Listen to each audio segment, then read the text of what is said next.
Gözlerin derin deniz məni çeker özüne. Baxışların məst edir, qərq oluram gözüne.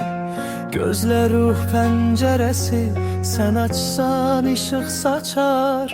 Pərvanə tək dolanım şirin bir gülüşüne.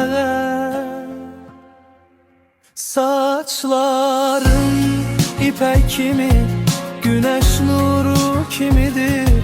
Bir anlıq dünya susar, sığal çəksəm telinə.